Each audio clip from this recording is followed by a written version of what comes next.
One day I was doing something with watercolor. I spilled something on a piece of paper, white piece of paper, and I couldn't get the spot off. I didn't want to waste the paper, didn't have that much money. I was like, I'm not going to waste this paper. I'm going to see if I can sand it off. And I sanded it off, and I held it in my hand, and I walked past a light, and it was the most amazing thing. I shall never forget it. A face was there. A beautiful, joyful face was there, and I couldn't understand how it got there. I hadn't drawn it, I didn't understand. And all of a sudden I realized by sanding the paper and removing the block to the light, I created this face. Or let's say it was created. It's not like I slaved and labored over this thing. It just showed up because of my wanting to align with something greater than myself, my wanting to express something. And this, I just kept going, and this whole image of this joyful dancer appeared. And it took me 20 minutes, it was done, and a series was born. And this is a technique I really do want to pass on, because I don't know of anybody else who's doing it, and I don't want it to go. Seriously, don't want it to just go without it being used and put into the world. So here she is. She's a strong woman, and she's dancing. And she's going in this direction. She's very strong. She wants to go in this direction. And then she realizes, oh, all that determination is good, but I need to turn around. And I need to open my heart. Turns around, opens her heart, opens her hands. And there's actually a song that goes, because she's letting the light through her hands. There's a song like that. It goes, when I think about the life I lead, a figure made of clay, and I think about the things I've lost, the things I gave away. And when I'm in that certain mood, I search the halls and look. When I was younger, I thought, I have to guard my secrets. They're mine, they're original, And now I'm like, oh, world, please take, because I don't want to die without having passed something on that I think is important. At the very beginning, I thought, I'm in the age of retirement. I don't want what I've done for my entire life to go down without sharing what I've learned. And the original intention was to share this technique that nobody that I know does. Maybe it exists somewhere, I don't know. But to not have that passed on, it would be such a shame.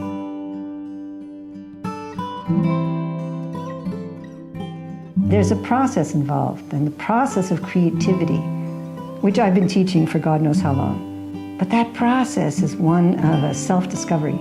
So I wanted to take also people on that journey of self-discovery so they would have the courage, so that you would have the courage, that we all have the courage together to go to this place of looking deeply within oneself and allowing that journey to really come forth and express itself in whatever way it wants to.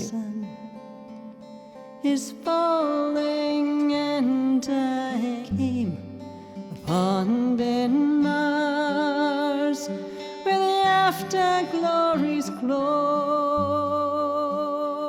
Not being afraid to look at the stuff, not being afraid to let go, not being afraid to see beauty in where other people don't see beauty, because it doesn't look right to them. She's my beauty, yes, maiden roan. She's my joy and sorrow too. To have the courage to let go of your ideals and ideas and concepts and precognition and the rules and the regulations, and just be authentic. Even if it doesn't look pretty, or even if it does. Because sometimes it does, and we're afraid to be authentic because it'll look too pretty. I mean, it's always this fear, so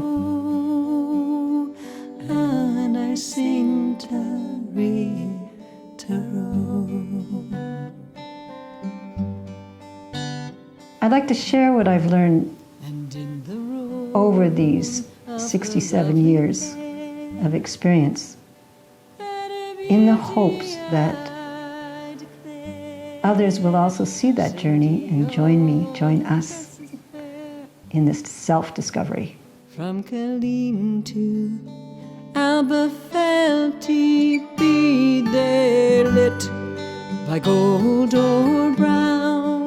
So you have the three aspects of the mother, this loving, caring being, the child, the innocence, the vulnerability, and the protection of that big hand, rough hand. As a flake of melting snow.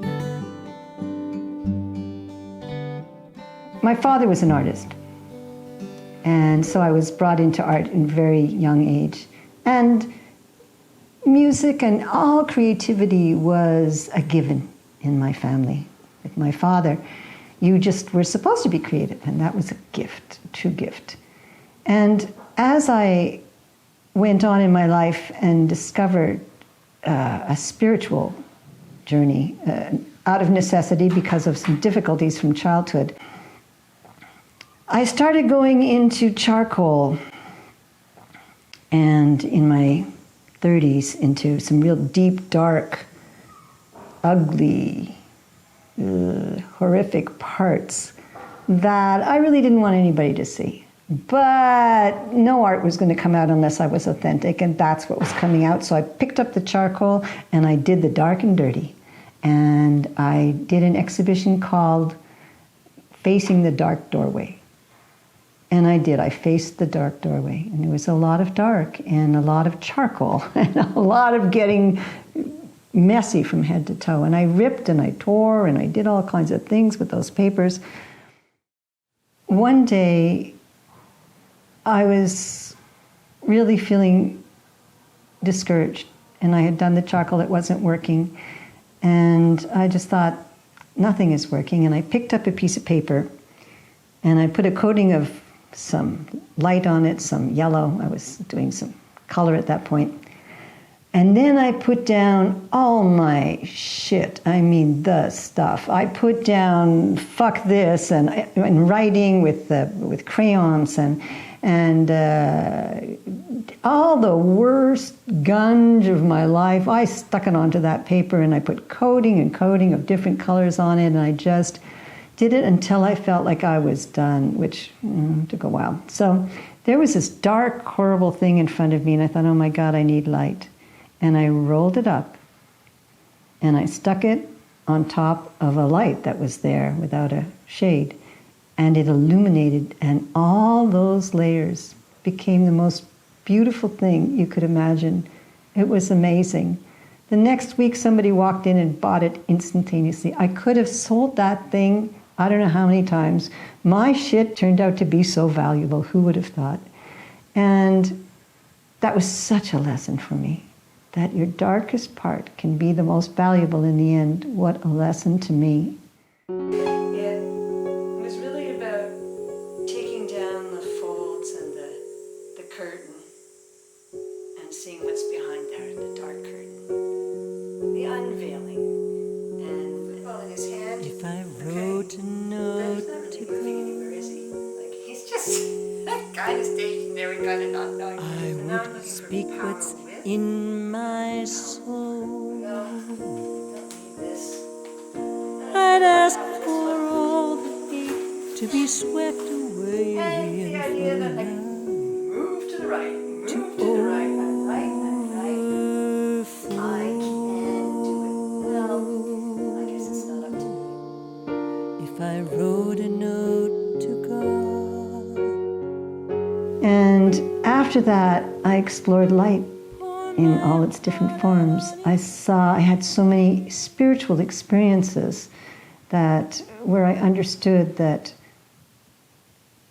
I am the universe, and that is my true nature, and that little part called Helga was no longer so important. And I saw the universe inside my body as my body as the universe. And I started doing this these images, these out of clay first, bodies out of clay, and then casting them and then making them into paper like the Hubble spacecraft. Just those photos, those beautiful photos. And the universe unfolded in front of my eyes in the body. And that was a meditation for me. And I felt my body become alive. And I had the realization that my body loves me, that I didn't have to love my body, but my body loves me. Oh my God, what a revelation. And so the bodies were born. If I wrote a note to God.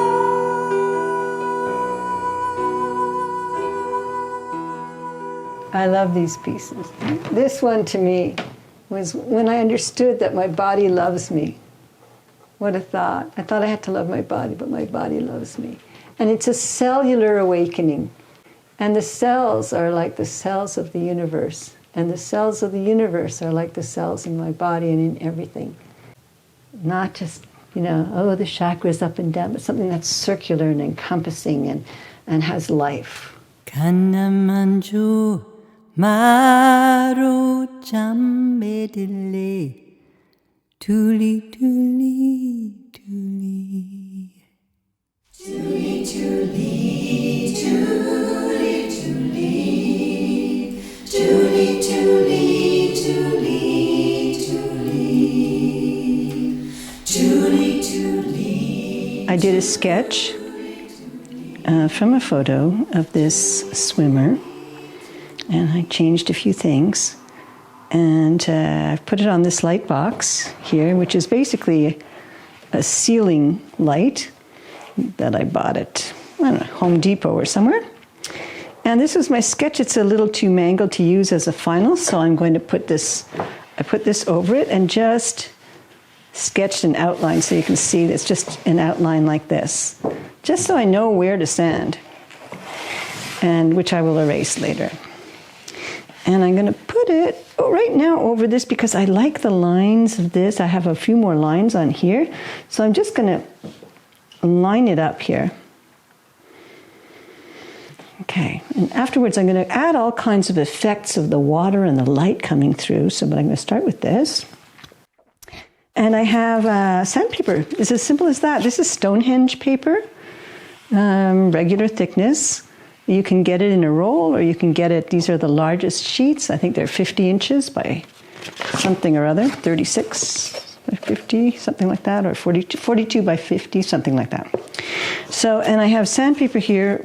People are always asking me what grit do I use. And oh my gosh, I use different ones, and whatever I tend to have available at the moment. I'm not that good at being very precise at it. But this is 120 and this is 60. So, but you can have a variety. Use whatever you like. So right now that's what I got, and that's what I'm going to use. And I'm going to start in a little bit, and let's see how this 120 is doing. I suspect I might have to go right to the 60 to get the larger spots out. So I'm going to start to just take out a few areas of light. So I can see here there's going to be some more light here. So I'm going to just start standing in this area. And you might not see anything right away, but once I take this first layer off, and you want to go slow because, once it's off, and there's not much you can do about it. So I'm always working with the body as you would when you're doing anything. Now let's see if it's got a result on this. Let's just see.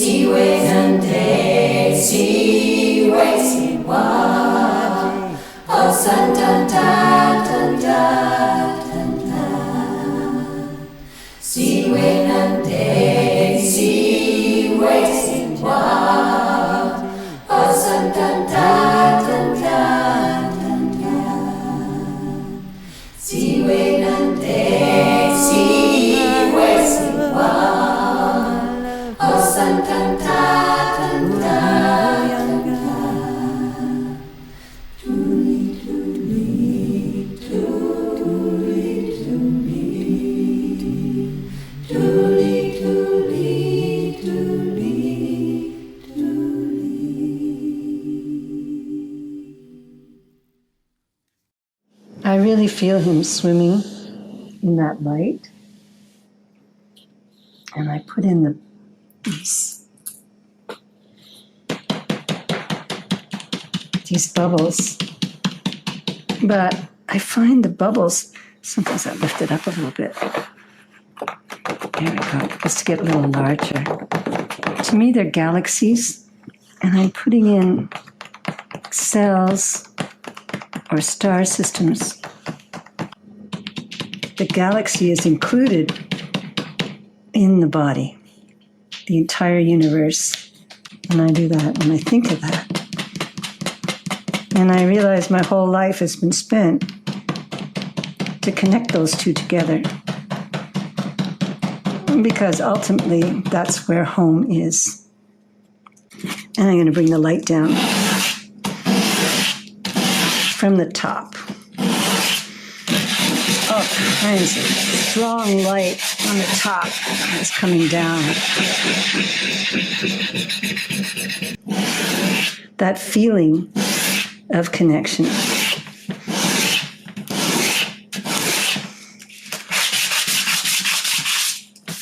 That feeling that, let it touch everything.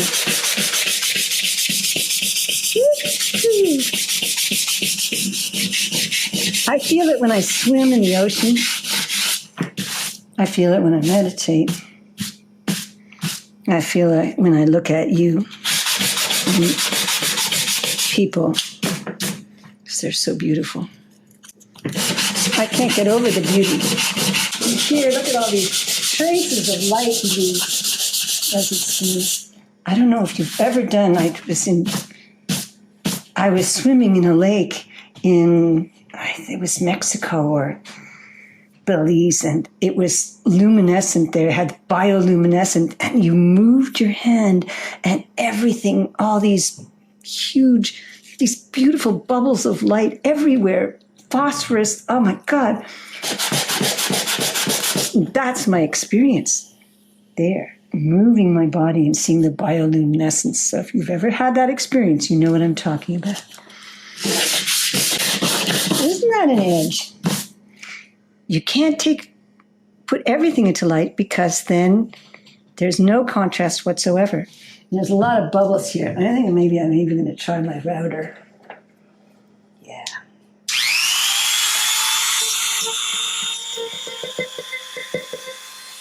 Leaves a lot of those bubbles.